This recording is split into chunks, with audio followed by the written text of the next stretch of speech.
Hello दोस्तों, मैं हूँ आरती मौर्य, स्पेशल एजुकेटर। कैसे हैं आप सभी लोग। दोस्तों आज का जो हमारा टॉपिक रहेगा components of IP, paper third से लिया गया है दोस्तों।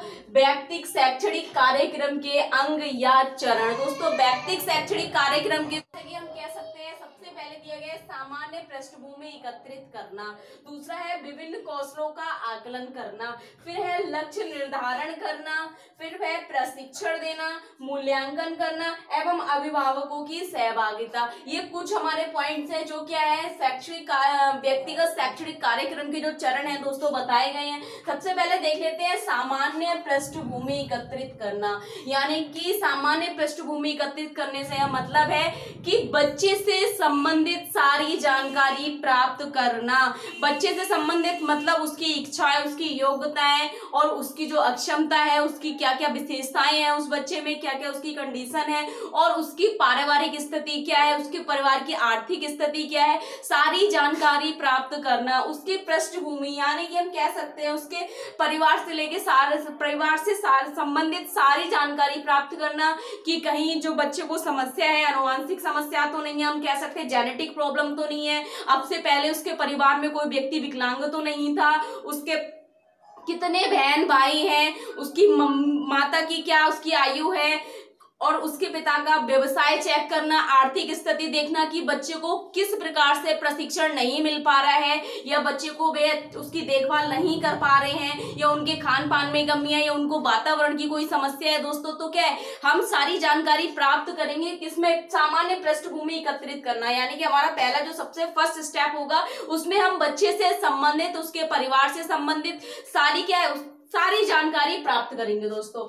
उसके बाद आता है विभिन्न कौशलों का आकलन करना। यानी कि विभिन्न कौशलों का आकलन करना, जो विशेष आवश्यकता वाला बच्चा है आईईपी बनाने से पहले हम क्या करेंगे, सबसे पहले हम विभिन्न कौशलों का आकलन करेंगे। यानी कि बच्चे की योग्यता स्तर और उसकी रुचियों और आवश्यकताओं का आकलन करेंगे। हम देखेंगे बच्चा क्या किस स्तर पर है, बच्चा क्या क्या कर पा रहा है, क्या क्या नहीं कर पा रहा है, उन कौशलों की जांच करेंगे दोस्तों। तो कह रहे कि कौशलों का आकलन करना। कौशलों का आकलन दोस्तों हम कर सकते हैं, हम निम्न प्रकार की बहुत सारी चेकलिस्ट है हमारी, हम उन चेकलिस्ट के द्वारा क्या कर सकते हैं, बच्चे का आकलन कर सकते हैं। यदि कोई दृष्टिबाधित बच्चा है, एमआर बच्चा है या हम कह सकते हैं कि विजुअल इंपेयर्ड बच्चा है, तो क्या हम उनकी चेकलिस्ट से उनको क्या कर सकते हैं, उनको आकलन कर सकते हैं, उनका असेसमेंट कर सकते हैं और उसके बाद क्या कर सकते हैं, हम देख सकते हैं कि क्या क्या कार्य वो कर पा रहे हैं, क्या क्या कार्य नहीं कर पा रहे हैं। दोस्तों कौन कौन से हमारी ऐसी चेकलिस्ट हम कह सकते हैं, जैसे बेसिक एमआर हो गया,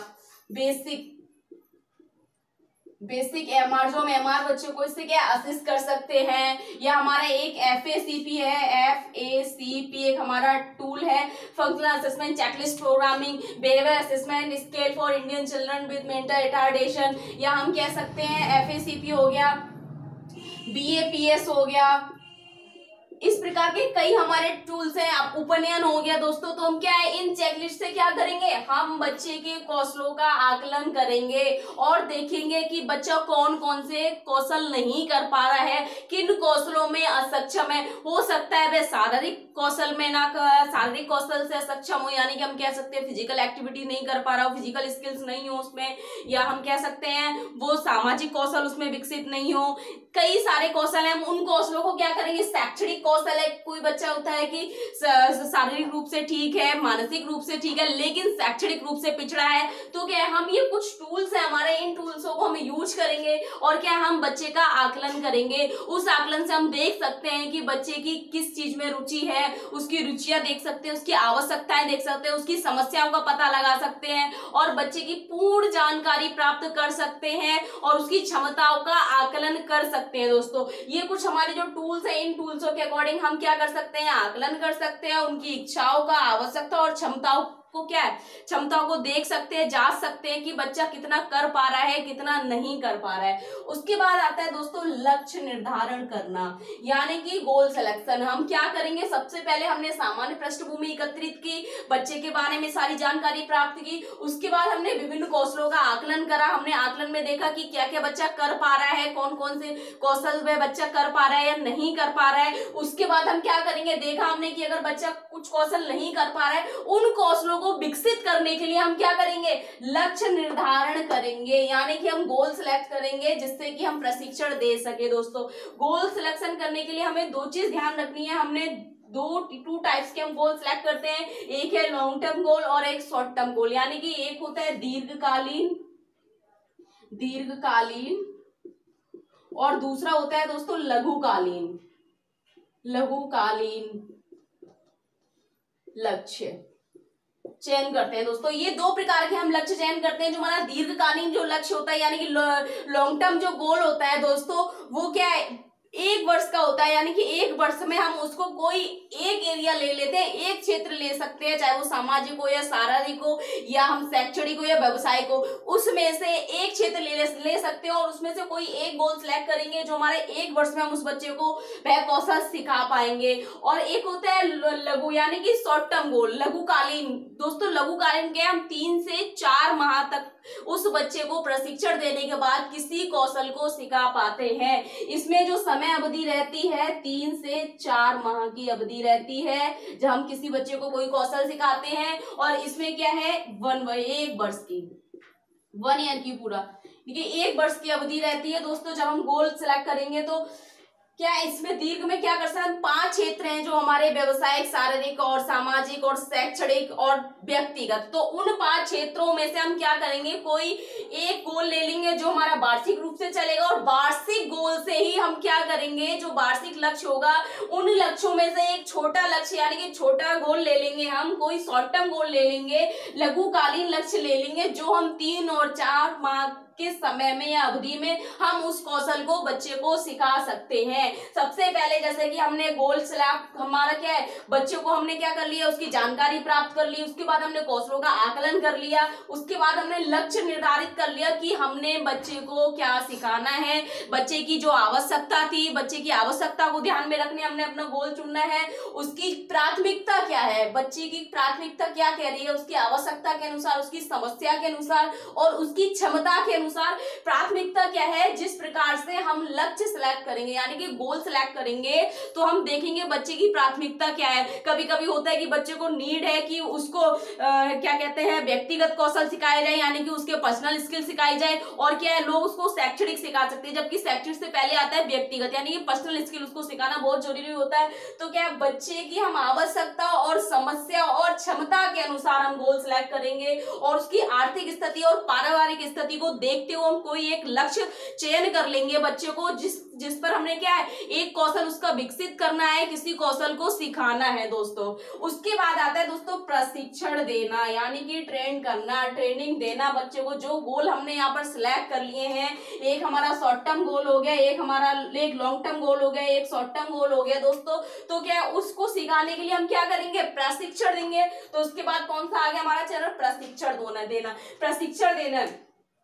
प्रशिक्षण देने में दोस्तों क्या है, जब हम बच्चे को किसी कार्य को सिखाएंगे तो हम कुछ बातों का ध्यान रखेंगे। कौन कौन सी बातों का ध्यान रखेंगे, जैसे कि हम कह सकते हैं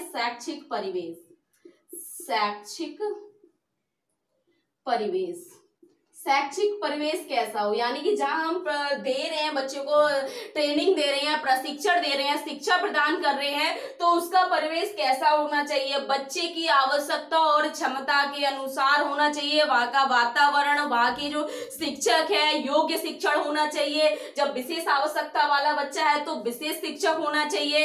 अगर बच्चा फिजिकल डिसेबल्ड है तो वहाँ फिजियोथेरेपिस्ट होना चाहिए। अगर बच्चे को ऑक्यूपेशनल की नीड है तो ऑक्यूपेशनल थेरेपिस्ट होना चाहिए। अगर बच्चे को कोई साइकोलॉजिकल प्रॉब्लम है तो क्या काउंसलर का होना चाहिए, साइकोलॉजिस्ट का होना चाहिए। तो वहां का परिवेश कैसा होगा, और अच्छा वातावरण होगा, शैक्षणिक वातावरण होगा, अनुकूलित वातावरण, यानी कि वहां का परिवेश क्या है, शुद्ध अनुकूलित वातावरण होना चाहिए। उसके बाद है दोस्तों दूसरा अधिगम सामग्री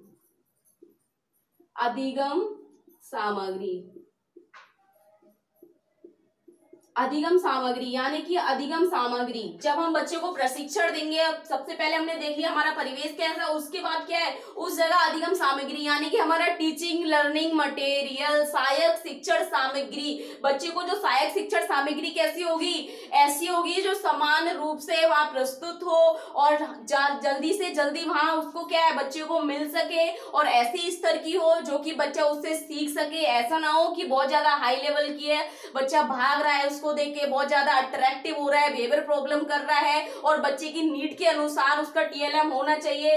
और क्या है, बच्चे को ऐसा हो कि जिससे बच्चा लाभप्रद हो, यानी कि रुचिपूर्ण कार्य करे, और उससे क्या है सहायक, यानी कि उसको कोई सहायता मिल सके। ऐसा ना हो कि बच्चा भाग रहा है, अगर सेंसिटिव इंटीग्रेशन की प्रॉब्लम है और बहुत ज्यादा लाउड कोई म्यूजिक बज रहा है क्लास में, चाहे वो कोई सहायक शिक्षण सामग्री के रूप में अगर वो यूज हो रहा है, लेकिन बच्चा वहां से भाग रहा है, तो इस प्रकार क्या है, ऐसा कोई हम टीएलएम यूज नहीं करेंगे और बहुत ज्यादा मूल्यवान नहीं करेंगे, यानी बहुत ज्यादा महंगा यानी कॉस्टली हम बहुत ज्यादा यूज नहीं करेंगे। ऐसा करेंगे जो आसानी से उपलब्ध हो सके और बच्चा क्या है उससे सीख सके, और हमारा जो टीएलएम रहेगा थोड़ा क्या आकर्षक रहेगा, ताकि बच्चा इंटरेस्ट ले उसको कार्य करने में।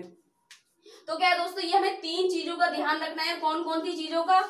शैक्षिक परिवेश का, अधिगम को, और दूसरा है शैक्षिक तकनीकों का। शैक्षिक तकनीक,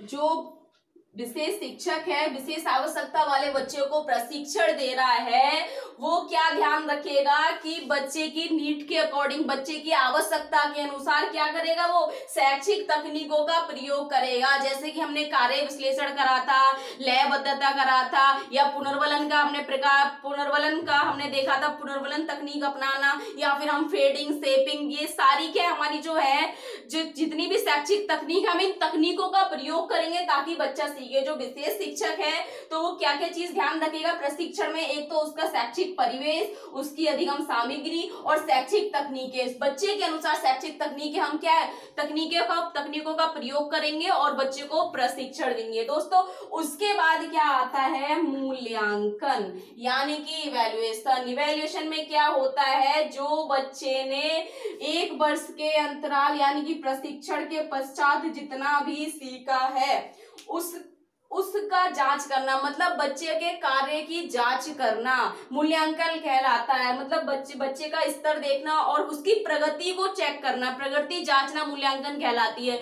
जितना कि बच्चे ने सीखा प्रशिक्षण के पश्चात, जिस कार्य को उसने सीखा है वह कितना सीखा उसने और किस प्रकार सीखा, जिन विधियों का प्रयोग किया गया, क्या वे विधियां काम में आई? यदि बच्चे ने नहीं सीखा तो क्या समस्या थी? क्या तकनीकें गलत प्रयोग हुई, या हम कह सकते हैं कि बच्चा अटेंडेंस कम दिया बच्चे ने, यानी कि बच्चे की उपस्थिति कम रही, या हम कह सकते हैं कि उसको शैक्षिक परिवेश नहीं मिला, या उसको अधिगम सामग्री उपलब्ध नहीं। मूल्यांकन में हम देखेंगे कि बच्चे ने कितना सीखा, कितना नहीं सीखा, और क्यों नहीं सीखा, और कितने प्रतिशत सीखा।